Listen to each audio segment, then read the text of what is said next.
ओम श्री उमासुदाय नमः। संक्षिप्त श्री पद्मपुराण भूमि खंड। शुक्ला का सतीत्व नष्ट करने के लिए इंद्र और काम आदि की कुचेष्टा तथा उनका असफल होकर लौट आना। भगवान श्री विष्णु कहते हैं, हे राजेंद्र, शुक्ला के मन में केवल पति का ही ध्यान था और पति की ही कामना थी। उसके सतीत्व का प्रभाव देवराज इंद्र ने भी भली भांति देखा तथा उसके विषय में पूर्णतया विचार करके वे मन ही मन कहने लगे, मैं इसके अविचल धैर्य और धर्म को नष्ट कर दूंगा। ऐसा निश्चय करके उन्होंने तुरंत ही कामदेव का स्मरण किया। महाबली कामदेव अपनी प्रिया रति के साथ वहां आ गए और हाथ जोड़कर इंद्र से बोले, हे नाथ, इस समय किस लिए आपने मुझे याद किया है? आज्ञा दीजिए, मैं सब प्रकार से उसका पालन करूंगा। इंद्र ने कहा, हे कामदेव, यह जो पातिव्रत्य में तत्पर रहने वाली महाभागा शुक्ला है वह परम पुण्यमयी और मंगलमयी है। मैं इसे अपनी ओर आकर्षित करना चाहता हूँ। इस कार्य में तुम मेरी पूरी तरह से सहायता करो। कामदेव ने उत्तर दिया, हे सहस्त्रलोचन, मैं आपकी इच्छा पूर्ति के लिए आपकी सहायता अवश्य करूंगा। देवराज इंद्र, मैं देवताओं, मुनियों और बड़े बड़े ऋषिवरों को भी जीतने की शक्ति रखता हूँ। फिर एक साधारण कामनी को, जिसके शरीर में कोई बल ही नहीं होता, जीतना कौन बड़ी बात है। मैं कामनियों के विभिन्न अंगों में निवास करता हूँ। नारी मेरा घर है, उसके भीतर मैं सदा मौजूद रहता हूँ। अतः भाई, पिता, स्वजन संबंधी या बंधु बांधव कोई भी क्यों न हो, यदि उसमें रूप और गुण है तो वह उसे देखकर मेरे बाणों से घायल हो ही जाती है। उसका चित्त चंचल हो जाता है, वह परिमाण की चिंता नहीं करती। इसलिए हे देवेश्वर, मैं शुक्ला के सतीत्व को अवश्य नष्ट करूंगा। इंद्र बोले, हे मनोभव, मैं रूपवान, गुणवान और धनी बनकर कौतूहल वश इस नारी को धर्म और धैर्य से विलिचित करूंगा। कामदेव से यूं कहकर देवराज इंद्र उस स्थान पर गए जहां ब्रकल वैश्य की प्यारी पत्नी शुक्ला देवी निवास करती थी। वहां जाकर वे अपने हाव भाव, रूप और गुण आदि का प्रदर्शन करने लगे। रूप और संपत्ति से युक्त होने पर भी उसे पराये पुरुष पर शुक्ला दृष्टि नहीं डालती थी, परंतु वह जहां जहां जाती वहीं वहीं पहुंचकर इंद्र उसे निहारते थे। इस प्रकार सहस्त्र नेत्रधारी इंद्र अपने संपूर्ण भावों से काम जनित चेष्टा प्रदर्शित करते हुए चाह भरे हृदय से उसकी ओर देखते थे। इंद्र ने उसके पास अपनी दूती भी भेजी। वह मुस्कुराती हुई गई और मन ही मन शुक्ला की प्रशंसा करती हुई बोली, अहो, इस नारी में कितना सत्य, कितना धैर्य, कितना तेज और कितना क्षमा भाव है। संसार में इसके रूप की समानता करने वाली दूसरी कोई भी सुंदरी नहीं है। इसके बाद उसने शुक्ला से पूछा, हे कल्याणी, तुम कौन हो, किसकी पत्नी हो? जिस पुरुष को तुम जैसी गुणवती भार्या प्राप्त हो वह इस पृथ्वी पर पुण्य का भागी है। दूती की बात सुनकर मनस्वीरी शुक्ला ने कहा, हे देवी, मेरे पति वैश्य जाति में उत्पन्न धर्मात्मा और सत्य प्रेमी हैं। उन्हें लोग कृकल कहते हैं। मेरे स्वामी की बुद्धि उत्तम है, उनका चित्त सदा धर्म में ही लगा रहता है। वे इस समय तीर्थ यात्रा के लिए गए हैं। उन्हें गए आज 3 वर्ष हो गए। अतः उन महात्मा के बिना मैं बहुत दुखी हूँ। यही मेरा हाल है। अब यह बताओ कि तुम कौन हो जो मुझसे मेरा हाल पूछ रही हो?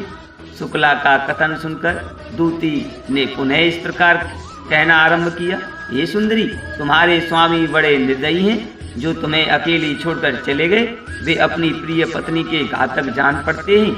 अब उन्हें लेकर क्या करोगी? जो तुम जैसी साध्वी और सदाचार परायण पत्नी को छोड़कर चले गए वे पापी नहीं तो क्या है? बोलो हे बाले, अब तो वे गए, अब उनसे तुम्हारा क्या नाता है? कौन जाने वे वहां जीवित हैं या मर गए।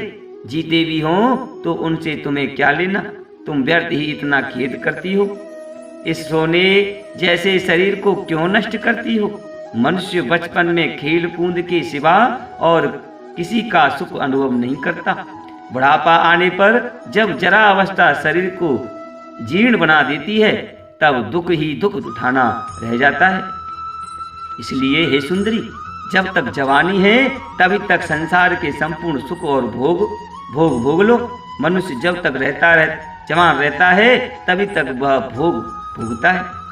सुख भोग आदि की सब सामग्रियों का इच्छा अनुसार सेवन करता है। इधर देखो, ये एक पुरुष आए हैं जो बड़े सुंदर, गुणवान, सर्वज्ञ, धनी तथा पुरुषों में श्रेष्ठ हैं। तुम्हारे ऊपर इनका बड़ा स्नेह है। ये सदा तुम्हारे ही हित के साधन के लिए प्रयत्नशील रहते हैं। इनके शरीर में कभी बुढ़ापा नहीं आता। स्वयं तो ये सिद्ध है ही, दूसरों को भी उत्तम सिद्धि प्रदान करने वाले हैं। उत्तम सिद्धि और सर्वज्ञों में श्रेष्ठ हैं। लोक में अपने स्वरूप से सबकी कामना पूर्ण करते हैं। शुक्ला बोली, हे दूती, यह शरीर मल मूत्र का खजाना है, अपवित्र है, सदा ही क्षय होता रहता है। हे सुबे, यह पानी के बुलबुली के समान क्षणभंगुर है। फिर इसके रूप का क्या वर्णन करती हो? 50 वर्ष की अवस्था ही यह देह दृढ़ रहती है, उसके बाद प्रतिदिन क्षीण होती जाती है। भला बताओ तो मेरे इस शरीर में ही तुमने ऐसी क्या विशेषता देखी है जो अन्यत्र नहीं है? उस पुरुष के शरीर से मेरे शरीर में कोई भी वस्तु अधिक नहीं है। जैसा वह पुरुष वैसी ही मैं, इसमें तनिक भी संदेह नहीं है। ऊंचे उठने का परिणाम पतन ही है। ये बड़े बड़े वृक्ष और पर्वत काल से पीड़ित होकर नष्ट हो जाते हैं। यही दशा संपूर्ण भूतों की है, इसमें रत्ती भर भी संदेह नहीं। हे दूती, आत्मा दिव्य है, वह रूपहीन है। स्थावर जंगम सभी प्राणियों में वह व्याप्त है। जैसे एक ही जल भिन्न भिन्न घड़ों में रहता है, उसी प्रकार एक ही शुद्ध आत्मा संपूर्ण भूतों में निवास करता है। घड़ों का नाश होने से जैसे सब जल मिलकर एक हो जाता है, उसी प्रकार आत्मा की भी एकता समझो। स्थूल, सूक्ष्म और कारण रूप त्रिविध शरीर का नाश होने पर पंचकोश के संबंध से 5 प्रकार का प्रतीत होने वाला आत्मा एक रूप हो जाता है। संसार में निवास करने वाले प्राणियों का मैंने सदा एक ही रूप देखा है, किसी में कोई अपूर्वता नहीं है। काम की खुजलाहट सब प्राणियों को होती है। उस समय स्त्री और पुरुष दोनों की इंद्रियों में उत्तेजना पैदा हो जाती है, जिससे वे दोनों प्रमत्त होकर एक दूसरे से मिलते हैं, शरीर को रगड़ते हैं। इसी का नाम मैथुन है। इससे क्षणभर के लिए सुख होता है कि वैसे ही दशा हो जाती है। हे दूती, सर्वत्र यही बात देखी जाती है। इसलिए अब तुम अपने स्थान को लौट जाओ। तुम्हारे प्रस्तावित कार्य में कोई नवीनता नहीं है। कम से कम मेरे लिए तो इसमें कोई अपूर्व बात नहीं है जान पड़ती, अतः मैं कदापि ऐसा नहीं कर सकती। भगवान श्री विष्णु कहते हैं। शुक्ला के यों कहने पर दूती चली गई। उसने इंद्र से उसकी कही हुई सारी बातें संक्षिप्त में सुना दी। शुक्ला का भाषण सत्य और धर्म से युक्त था।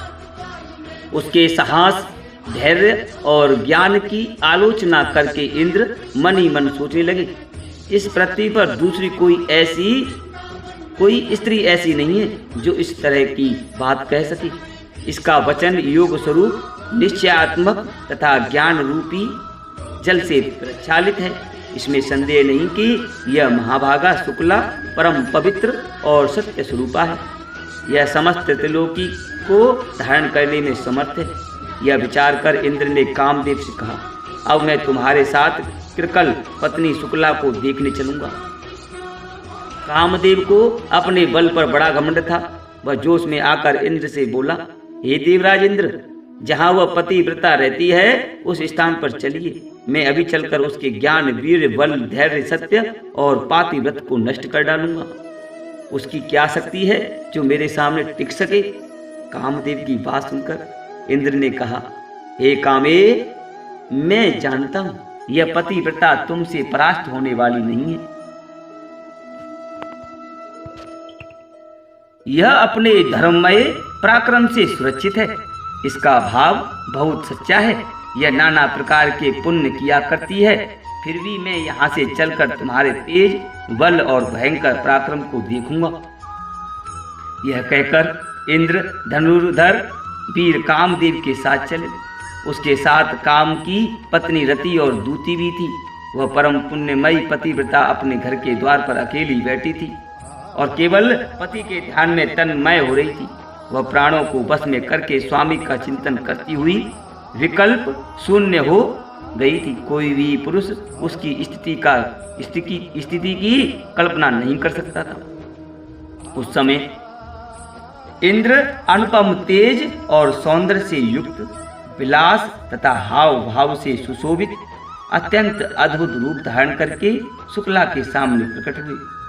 उत्तम विलास और काम भाव से युक्त महापुरुष को इस प्रकार सामने विचरण करते देख महात्मा कृकल वैश्य की पत्नी ने उसके रूप, गुण और तेज का तनिक भी सम्मान नहीं किया।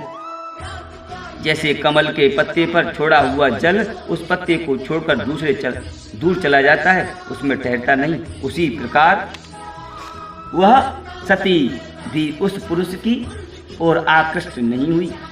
महासती शुक्ला का तेज सत्य की रज्जु से आबद्ध था। उस पुरुष की दृष्टि से बचने के लिए वह घर के भीतर चली गई और अपने पति में ही अनुरक्त हो उन्हीं का चिंतन करने लगी। इंद्र शुक्ला के शुद्ध भाव को समझकर सामने खड़े हुए कामदेव से बोले, इस सती ने सत्य रूप पति के ध्यान का कवच धारण कर रखा है। तुम्हारे बाण इसे चोट नहीं पहुंचा सकते, अतः शुक्ला को परास्त करना असंभव है। यह पतिव्रता अपने हाथ में धर्म रूपी धनुष और ध्यान रूपी उत्तम बाण लेकर इस समय रणभूमि में तुमसे युद्ध करने को उद्यत है। अज्ञानी पुरुष ही त्रिलोकी के महात्मा के साथ बैर बांधते ही। हे कामदेव, इस सती के तप का नाश करने से हम दोनों को अनंत एवं अपार दुख भोगना पड़ेगा। इसलिए अब हमें इसे छोड़कर यहाँ से चल देना चाहिए।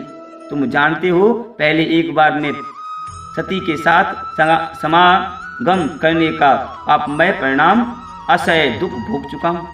महर्षि गौतम ने मुझे भयंकर शाप दिया था। आग की लपट को छूने का साहस कौन करेगा? कौन ऐसा मूर्ख है जो अपने गले में भारी पत्थर बांधकर समुद्र में उतरना चाहेगा तथा किसको मौत के मुख में जाने की इच्छा है? जो सती स्त्री को विचलित करने का प्रयत्न करेगा। इंद्र ने कामदेव को उत्तम शिक्षा देने के लिए बहुत ही नीति युक्त बात कही। उसे सुनकर कामदेव इंद्र से कहा, हे सुरेश, मैं तो आपके ही आदेश से यहाँ आया था। अब आप धैर्य, प्रेम तथा पुरुषार्थ का त्याग करके ऐसी पौरुषताहीन और कायरता की बातें क्यों करती हैं? पूर्व काल में मैंने जिन जिन देवताओं, दानवों और तपस्याओं में लगे हुए मुनीश्वरों को परास्त किया है, वे सब मेरा उपहास करते हुए कहेंगे कि यह कामदेव बड़ा डरपोक है। एक साधारण स्त्री ने इसको क्षण भर में परास्त कर दिया। इसलिए मैं अपने सम्मान रूपी धन की रक्षा करूंगा और आपके साथ चलकर इस सतीत्व के तेज बल और धैर्य का नाश करूंगा। आप डरते क्यों? हे देवराज इंद्र को इस प्रकार समझा बुझाकर कामदेव ने पुष्प युक्त धनुष और बाण हाथ में ले लिए तथा सामने खड़ी हुई अपनी सती क्रीड़ा से कहा, हे प्रिय, तुम माया रचकर वैश्य पत्नी शुक्ला के पास जाओ। वह अत्यंत पुण्यमयी, सत्य में स्थित, धर्म का ज्ञान रखने वाली और गुणज्ञ है। यहाँ से जाकर तुम मेरी सहायता के लिए उत्तम से उत्तम कार्य करो। क्रीड़ा से यों कहकर वे पास ही खड़ी हुई प्रीति को संबोधित करके बोले, तुम्हें भी मेरी सहायता के लिए उत्तम कार्य करना होगा। तुम अपनी चिकनी चुपड़ी बातों से शुक्ला को बस में करो। इस प्रकार अपने अपने कार्य में लगे हुए वायु आदि के साथ उपयुक्त व्यक्तियों को भेजकर कामदेव ने उस महासती को मोहित करने के लिए इंद्र के साथ पुनः प्रयास किया। शुक्ला का सतीत्व नष्ट करने के उद्देश्य से जब इंद्र और कामदेव प्रस्थित हुए, तब सत्य ने धर्म से कहा, हे महाप्राज्ञ धर्म, कामदेव की जो चेष्टा हो रही है उस पर दृष्टिपात करो। मैंने तुम्हारे अपने तथा महात्मा पुण्य के लिए जो स्थान बनाया था उसे यह नष्ट करना चाहता है। दुष्ट आत्मा काम हम लोगों का शत्रु है, इसमें तनिक भी संदेह नहीं है। सदाचारी पति, तपस्वी ब्राह्मण और पतिव्रता पत्नी, ये 3 मेरे निवास स्थान है, जहाँ मेरी वृद्धि होती है, जहाँ मैं पुष्ट और संतुष्ट रहता हूँ, वहीं तुम्हारा भी निवास होता है। श्रद्धा के साथ पुण्य भी वहाँ आकर पीड़ा करते हैं। मेरे शांति युक्त मंदिर में क्षमा का भी आगमन होता है। जहाँ मैं रहता हूँ वहीं संतोष, इंद्रिय संयम, दया, प्रेम, प्रज्ञा और लोभहीनता आदि गुण भी निवास करती हैं। वही पवित्र भाव रहता है। ये सभी सत्य के बंधु बांधव हैं। हे धर्म, चोरी न करना, अहिंसा, सहनशीलता और बुद्धि, ये सब मेरे ही घर में आकर धन्य होते हैं। गुरु शुश्रूषा लक्ष्मी के साथ भगवान श्री विष्णु तथा अग्नि आदि देवता भी मेरे घर में पधारते हैं। मोक्ष मार्ग को प्रकाशित करने वाले, ज्ञान और उदारता आदि से युक्त हो पूर्वोक्त व्यक्तियों को के साथ में धर्मात्मा पुरुषों और सती स्त्रियों के भीतर निवास करता हूँ। ये जितने भी साधु महात्मा हैं सब मेरे गृह स्वरूप हैं। इन सब के भीतर मैं उक्त कुटुंबियों के साथ वास करता हूँ, जो जगत के स्वामी, त्रिशूलधारी, वृषभधारी तथा साक्षात्कार ईश्वर है।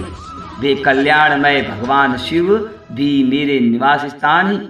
कृकल वैश्य की प्रीतमा भार्या मंगलमयी शुक्ला भी मेरा उत्तम गृह है, किंतु आज पापी काम इसे भी जला डालने को उद्यत हुआ है। ये बलवान इंद्र भी काम का साथ दे रहा है। काम की यही करतूत से अहिल्या का संग करने पर एक बार जो हानि उठानी पड़ी है, उस प्राचीन घटना का इन्हें स्मरण क्यों नहीं होता। सती के सतीत्व का नाश करने से ही इन्हें महान दुख में पड़कर दुष्सह शाप का उपभोग करना पड़ेगा। फिर भी आज कामदेव के साथ आकर ये धर्मचारिणी कृकल पत्नी शुक्ला का अपहरण करने को उतारू हुए ही। धर्म ने कहा, मैं काम का तेज कम कर दूंगा। मैं यदि चाहूं तो उसकी मृत्यु भी कारण उपस्थित कर सकता हूं। मैंने एक ऐसा उपाय सोच लिया है जिससे यह काम आज ही भाग खड़ा होगा।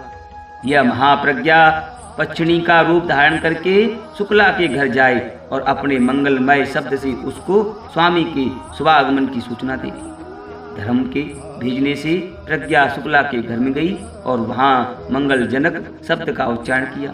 शुक्ला ने धूप गंध आदि के द्वारा उसका समादार और पूजन किया तथा सुयोग्य ब्राह्मण को बुलाकर पूछा, इस शकुन का क्या तात्पर्य है? मेरे पति कब आएंगे? ब्राह्मण ने कहा, हे भद्रे, यह शकुन तुम्हारे स्वामी के शुभागमन की सूचना दे रहा है। वे 7 दिन से पहले यहाँ अवश्य आ जाएंगे, इसमें अंतर नहीं हो सकता। ब्राह्मण का यह मंगल वचन सुनकर शुक्ला को बड़ी प्रसन्नता हुई। उधर कामदेव की भेजी हुई कीड़ा सती स्त्री का रूप धारण करके उस सुंदरी पतिव्रता के घर गई। उस रूपवती नारी को आई देख शुक्ला ने आदर वचन कहकर उसका सम्मान किया और अपने को धन्य माना। उसकी पुण्यमयी वाणी से पूजित होकर कीड़ा मुस्कुराती हुई बातचीत करने लगी। उस समय उसका मायामय वचन विश्व को मोहित करने वाला था। सुनने पर सत्य और विश्वास के योग्य जान पड़ता था। कीड़ा बोली, हे देवी, मेरे स्वामी बड़े बलवान, गुणज्ञ और धीर तथा अत्यंत पुण्यात्मा हैं, परंतु मुझे छोड़कर न जाने कहाँ चले गए हैं। वह मेरे पूर्व जन्म के कर्मों का फल है जो आज इस रूप में सामने आया है। मैं कैसी मंद भागिनी हूँ। हे महाभागे, नदियों के लिए रूप, सौभाग्य, श्रृंगार, सुख और संपत्ति सब कुछ पति ही है, यही शास्त्रों का मत है। पतिव्रता शुक्ला ने कीड़ा की ये सारी बातें सुनी। उसे विश्वास हो गया कि यह सब कुछ इस दुखनी नारी के हृदय का सच्चा भाव है। वह उसके दुख से दुखी हो गई और अपनी बातें भी उसे बताने लगी। उसने पहले का अपना सारा हाथ थोड़े में कह सुनाया। अपने दुख सुख की बात बताकर मनस्विनी शुक्ला चुप हो गई। तब कीड़ा ने उस पतिव्रता को सांत्वना दी और बहुत कुछ समझा बुझाया। तदनंतर एक दिन उसने शुक्ला से कहा, हे सखी, देखो वह सामने बड़ा सुंदर वन दिखाई दे रहा है, अनेकों दिव्य वृक्ष उसकी शोभा बढ़ा रहे हैं। वहाँ एक परम पवित्र पाप नाशन तीर्थ है। हे ब्राह्मणी, चलो हम दोनों भी वहाँ पुण्य संचय करने के लिए चलें। यह सुनकर शुक्ला उस मायामयी स्त्री के साथ वहाँ जाने को राजी हो गई। उसने वन में प्रवेश करके देखा तो उसे ऐसा प्रतीत हुआ मानो उसमें चंदन नंदन वन की शोभा उतर आई है। सभी ऋतुओं के फूल खिले थे, सैकड़ों कोकिलों के कल रव से सारा वन प्रांत गूंज रहा था। माधवी, लता और माधव वसंत ने उस उपवन की शोभा को सब भावों से परिपूर्ण बनाया था। शुक्ला को मोहित करने के लिए ही उसकी दृष्टि की गई थी। उसने कीड़ा के साथ सबके मन को भाने वाले उस वन में घूम घूम कर अनेकों दिव्य कौतुक देखे। इसी समय रति के साथ काम और इंद्र भी वहां आए। इंद्र संपूर्ण भोगों के अधिपति होकर भी काम कीड़ा के लिए व्यग्र थे। उन्होंने कामदेव को पुकार कर कहा, लो यह शुक्ला आ गई, कीड़ा के आगे खड़ी है, इस महाभागा सती पर प्रहार करो। कामदेव बोला, हे सहस्त्र लोचन, लीला और चातुरी से युक्त अपने दिव्य रूप को प्रकट कीजिए, जिसका आश्रय लेकर मैं इसके ऊपर अपने 5 बाणों का पृथक पृथक प्रहार करूंगा। त्रिशूलधारी महादेव मेरे रूप को पहले ही हर लिया।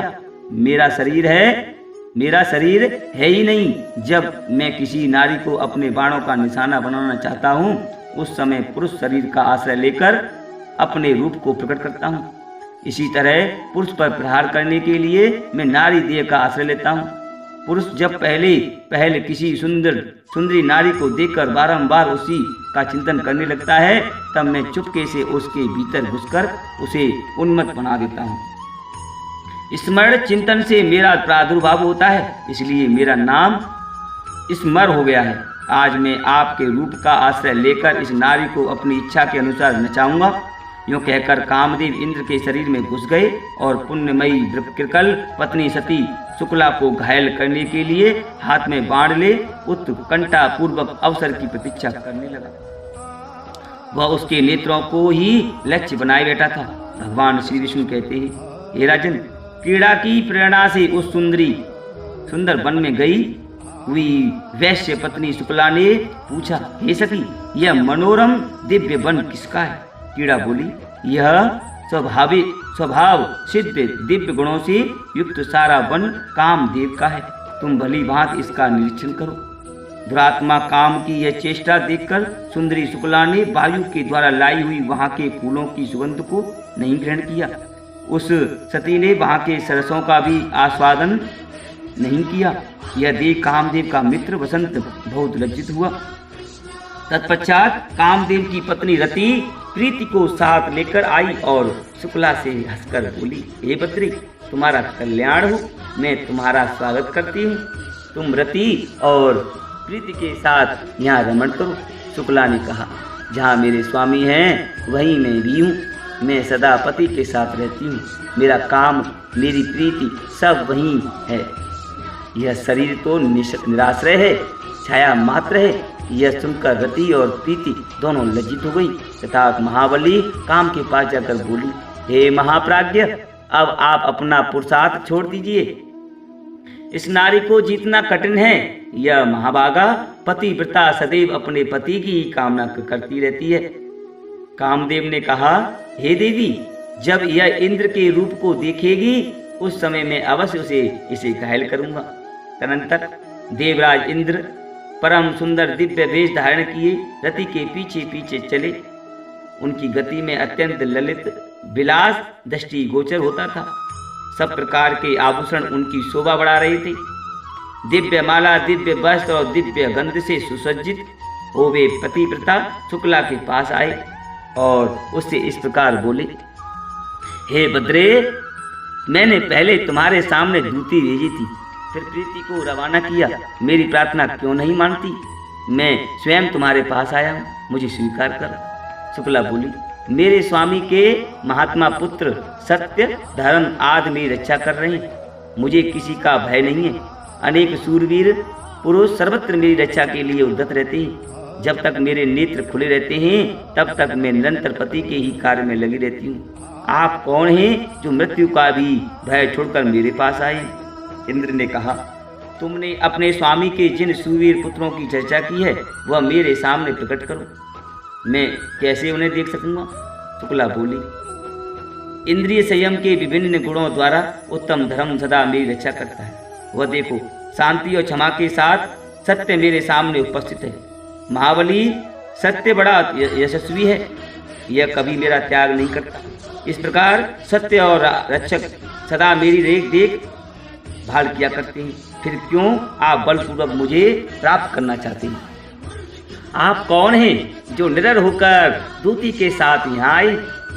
सत्य, धर्म और पुण्य और ज्ञान आदि बलवान पुत्र मेरे तथा मेरे स्वामी के सहायक हैं। वे सदा मेरी रक्षा में तत्पर रहते हैं। मैं नित्य सुरक्षित हूँ, इंद्रिय संयम और मनो निग्रह में तत्पर रहती हूँ। साक्षात सची पति इंद्र भी मुझे जीतने की शक्ति नहीं रखते। यदि महापराक्रमी कामदेव आ जाएं तो मुझे कोई परवाह नहीं, क्योंकि मैं अनायास ही सतीत्व रूपी कवच से सदा सुरक्षित हूँ। मुझ पर कामदेव के बाण व्यर्थ हो जाएंगे, इसमें तनिक भी संदेह नहीं है। उल्टे महाबली धर्म आदि तुम्ही को मार डालेंगे। दूर हटो, भाग जाओ, मेरे सामने न खड़े हो। यदि मना करने पर भी खड़े रहोगे तो जलकर खाक हो जाओगे। मेरे स्वामी की अनुपस्थिति में यदि तुम मेरे शरीर पर दृष्टि डालोगे तो जैसे आग सूखी लकड़ी को जला देती है, उसी प्रकार मैं भी तुम्हें भस्म कर डालूंगी। शुक्ला ने जब यह कहा तब तो उस सती के भयंकर साप के डर से व्याकुल हो सब लोग जैसे आए थे वैसे ही लौट गए। इंद्र आदि अपने अपने लोक की राह ली। सबके चले जाने पर पुण्यमयी पतिव्रता शुक्ला पति का ध्यान करते हुए अपने घर लौट आई। वह घर पुण्यमय था, वहाँ सब तीर्थ निवास करते थे। संपूर्ण यज्ञों की भी वहाँ उपस्थिति थी। हे राजन, पति को ही देवता मानने वाली वह सती अपने उसी घर में आकर रहने लगी। ओम नमो उमा महेश्वराय नमः।